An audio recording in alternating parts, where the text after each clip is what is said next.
Gugurnya Raden Demang di Pasuruan.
Satu tahun sesudah itu, Sang Prabu mengirim utusan ke Jepara.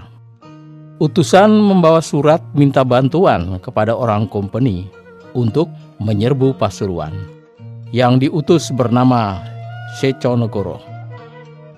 Utusan sudah berangkat dari Kartosuro. Sang Noto lalu perintah kepada Pangeran Cokroningrat dan Tumenggung Jangrono untuk menyerang ke Pasuruan, membuat rahasia perang seperti yang pernah terjadi. Pangeran Cokroningrat dan Jangrono sudah berangkat dari Kartosuro bersama bala prajuritnya dan dibantu oleh orang mancanegari semua.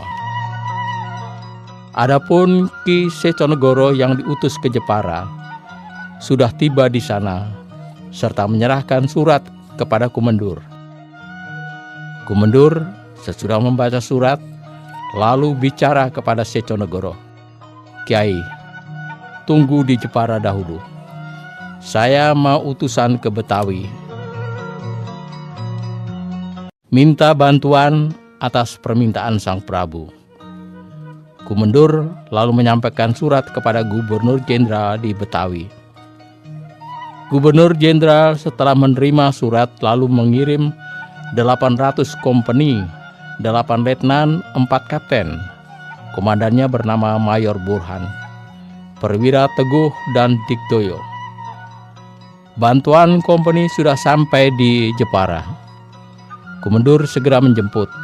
Mayor Burhan bersama kompeninya dibawa ke loji, serta dijamu di situ 3 hari lamanya. Mayor bicara kepada Kumendur, "Kumendur, aku diperintah menyerbu Pasuruan, menangkap si Suropati atas perintah Sang Prabu. Sebab Sang Noto sudah kewalahan untuk membedah Pasuruan." Kumendur menjawab, "Mayor, jika kalian akan segera ke Pasuruan, utusan Sang Prabu ini agar dibawa sekaligus." Mayor menjawab, "Baiklah, saya bawa saja 1 perahu, 1 perjalanan." Mayor Burhan lalu berangkat bersama kompeninya lewat laut. Ki Seco juga ikut. Perjalanan dengan kapal sudah sampai di sebuah pelabuhan di Madura. Berhenti di situ. Pada waktu itu adalah seorang putra Pangeran Cokroningrat bernama Demang Pasisir menjemput di pelabuhan. Mayor Burhan beserta kompeninya diajak naik ke darat serta dijamu makan minum sampai kenyang semua. Raden Demang begitu hormat kepada orang kompeni. Dijamu di situ selama 3 hari 3 malam. Mayor Burhan berkata kepada Raden Demang, Raden Demang, sangat besar terima kasihku atas jamuannya kepada orang kompeni semua.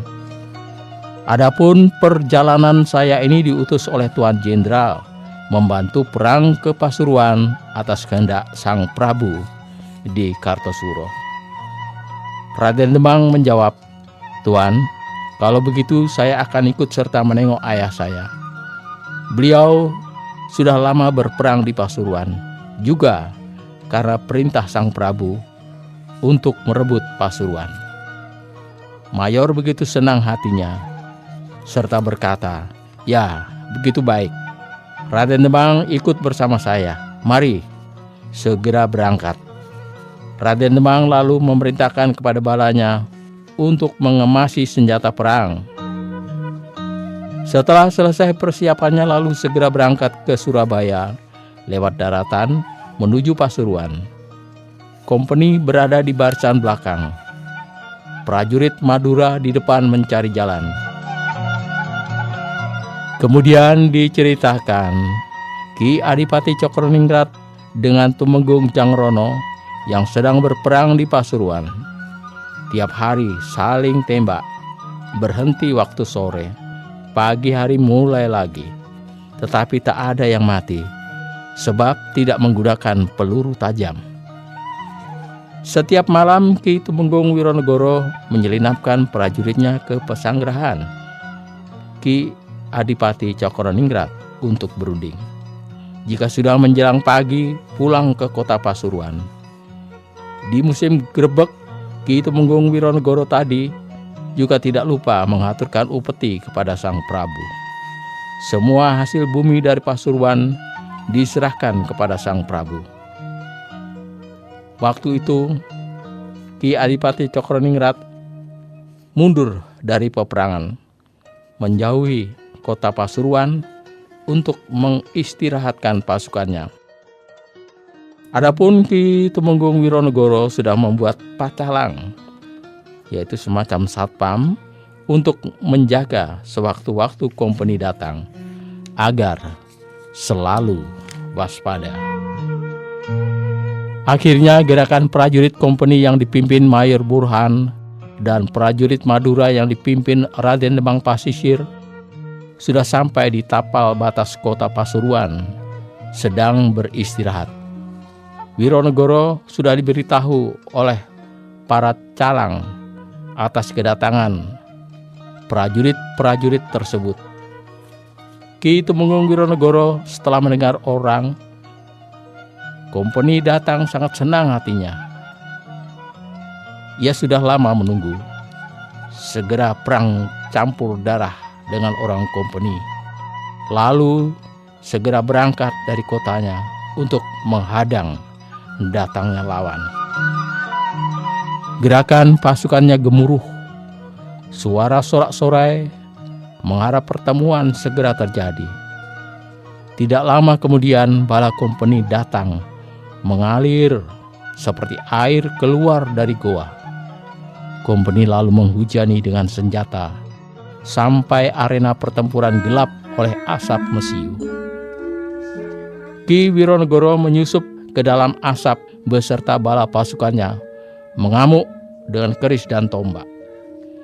Begitu seru pertempuran itu, sebab kedua-duanya saling bernafsu untuk saling menghancurkan.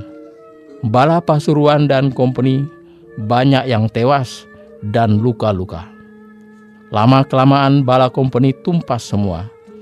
Yang masih hidup tinggal 14 orang, lari semuanya. Raden Pasisir setelah melihat orang kompeni habis, begitu marah, lalu menghunus pedang serta memberi aba-aba kepada para prajuritnya untuk segera maju bertempur. Banyak prajurit Pasuruan yang meninggal. Bala Raden Demang Pasisir mengamuk tanpa mengenal takut, sebab belum diberitahu oleh ayahnya. Ki Wironegoro setelah melihat balanya banyak yang mati karena diamuk prajurit Madura, sangat berang dan sangat terkejut. Ia berteriak keras, anak-anak Pasuruan, berniat perang beneran? Apakah karena belum tahu atau sengaja melupakan pesan Sang Prabu? Ayo, balaslah, jangan takut. Bala Pasuruan segera maju mengamuk serempak. Bala Madura melayani, sehingga begitu ramai perangnya. Pasukan Madura banyak berguguran. Raden Demang Pasisir ditombak oleh Ki Bun Colodrio. Lambungnya jebol, tewas seketika. Kedua pengawalnya yang bernama Jangpati dan Mangkewuh mati bersama dengan Raden Demang. Prajuritnya lalu serentak mengamuk, tidak berniat untuk hidup. Akhirnya tumpas semua. Di belakang pasukan masih membanjir, tak habis-habisnya. Alkisah, ada keponakan Pangeran Cakraningrat, adik Trunojoyo almarhum, bernama Trunodilogo, begitu sakti. Setelah melihat Raden Demang sudah meninggal, lalu terjun ke tengah pertempuran bersama seluruh balanya. Prajurit Pasuruan banyak yang meninggal. Raden Trunodilogo lalu dipasar beracun oleh prajurit Pasuruan, kena lambungnya, darah menyembur. Trunodilogo pingsan jatuh ke tanah. Adalah saudara-saudaranya yang bernama Durgojoyo dan Panji Wanengpati, Panji Wanengsekar, Panji Diponegoro. Keempat saudara itu mengamuk seperti orang kesurupan, sehingga prajurit Pasuruan banyak berguguran. Raden Durgojoyo terkejut melihat Raden Trunodilogo pingsan kena racun pasir. Segera didatangi dan ditendang dengan kaki sambil bicara, "Adi Trunodilogo, kenapa engkau berperang dengan prajurit kroco-kroco saja meninggal? Apakah kamu bukan Trah Brawijoyo dari Mojopahit? Bangunlah, ayo," mengamuk. Trunodilogo terkejut, lalu duduk. Luka sudah sembuh sama sekali. Katanya, "Kakang Durgojoyo, ayo mengamuk." Raden Durgojoyo lalu menjawab, "Adi, beristirahatlah dahulu. Jangan khawatir. Saya tidak akan mundur dan jadilah saksi. Jika aku tidak bisa merebut Pasuruan, leherku akan aku potong sendiri." Raden Durgojoyo dan Trunodilogo lalu mengamuk lagi bersama balanya, menggulung merebut musuh. Prajurit Pasuruan kewalahan menghadapi lawan yang tak terhingga banyaknya. Ki Tumenggung Wironegoro lalu lari mengungsi ke dalam benteng bersama bala pasukan Pasuruan serta menutup pintu gerbang benteng. Bala Madura menggeruduk, mengejar, berniat menggempur benteng. Raden Trunodilogo berteriak keras dari luar benteng, "Hai, budak kompeni, keluarlah. Ayo, berperang. Jangan menutup pintu. Jika takut sama saya, ayo, menurutlah. Saya ikat." Adalah utusan Pangeran Cokroningrat bernama Raden Panji Dipoprojo. Sesampainya di medan pertempuran, heran melihat bekas-bekas pertempuran. Lalu segera menghampiri Raden Trunodilogo serta Durgojoyo. Kedua Raden bertanya, "Kakang Dipoprojo, kamu akan membantu perang apa mau membela Demang Pasisir? Apakah sanak saudaramu ada yang tewas dalam pertempuran? Saya bersumpah, apabila aku tidak berhasil merebut Pasuruan, biarlah leherku aku potong sendiri karena malu saya." Raden Panji Dipoprojo setelah mendengar itu begitu heran campur sedih. "Adi Durgojoyo dan Adi Trunodilogo, apa yang kamu lakukan sampai adikmu Demang meninggal dunia? Bahkan orang-orang Madura banyak yang mati juga. Apakah kalian belum tahu bahwa perang ini hanyalah pura-pura. Raden Durgojoyo membentak, "Ah, mana ada perang hanya berpura-pura, bergurau. Hanya kamu yang mengatakan, ayo bersama kita gempur benteng Pasuruan. Kita panjat benteng ini."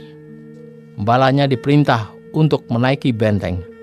Raden Panji Dipoprojo segera memberi isyarat kepada prajurit-prajuritnya untuk menyergap Raden Durgojoyo. Sudah dipegangi oleh para prajurit. Raden Dipoprojo menasihati, "Adi Durgojoyo, kendalikan nafsumu. Jika kamu ingin tahu negara di Pasuruan itu sebenarnya adalah rahasia dari sang raja. Jika kamu benar-benar mau merusak Pasuruan, sama saja merusak sang Prabu. Lebih baik ayo sama-sama mundur, memberitahu Pangeran Cokroningrat." Banyak sekali Raden Panji Dipoprojo memberikan nasihat-nasihat. Raden Panji Durgojoyo sudah luluh hatinya. Mereka segera berangkat menghadap Pangeran Cokroningrat untuk unjuk atur sambil menangis. "Saya memberitahu, jika Raden Demang Pasisir gugur di medan peperangan, orang Madura juga banyak yang meninggal. Ada yang mengungsi di dalam benteng. Andai kata saya tidak segera datang, Pasuruan mesti jadi bedah sungguhan. Rahasia raja akan terbuka karena sumpahnya si Durgojoyo." Banyak sudah hal-hal yang disampaikan oleh Raden Panji Dipoprojo. Sang Pangeran Cokroningrat setelah mendengar begitu sedih, perlahan berkata, "Dipoprojo, rupa-rupanya sudah digariskan kehendak Allah matinya anakku sebab karena kebodohannya. Apalagi si Durgojoyo itu mulutnya ceplas-ceplos, celemongan, cepat menyebut kata terlarang. Di dalam adat Trah Majapahit tidak boleh mencabut kata-kata yang sudah diucapkan. Itu harus terjadi, dilaksanakan." Setelah mendengar itu, Raden Durgojoyo lalu menghunus senjata tajam, lalu ditebaskan ke lehernya sendiri. Hanya luka sebesar biji kedelai. Darahnya sudah keluar. Itu namanya pagas sarap, supaya sumpah yang pernah diucapkan jangan sampai tidak terlaksana. Lalu datang utusan dari Ki Tumenggung Wironegoro di Pasuruan dengan membawa surat. Isi surat menyatakan Ki Tumenggung Wironegoro minta maaf kepada Pangeran Cokroningrat karena kematian Raden Demang Pasisir. Pangeran Cokroningrat telah menjawab surat Tumenggung Wironegoro. Dalam suratnya Cokroningrat telah menerima kematian putranya sebab tahu tentang rahasia. Ki Tumenggung Wironegoro setelah membaca surat jawaban hatinya gembira, hilang kekhawatirannya sebab ia begitu takutnya terhadap Pangeran Cokroningrat. Kala itu Pangeran Cokroningrat lalu utusan ke Kartosuro dengan surat memberitahu kepada sang Prabu bahwa putranya gugur di dalam peperangan. Sang Prabu ketika membaca surat itu begitu sedih. Beliau segera memerintahkan para bupati untuk mengirim sholawat turut berduka cita berwujud uang. Masing-masing bupati sebesar 200 ringgit. Sang Noto sendiri 700 ringgit. Semua uang itu pun sudah diterima oleh Pangeran Cokroningrat.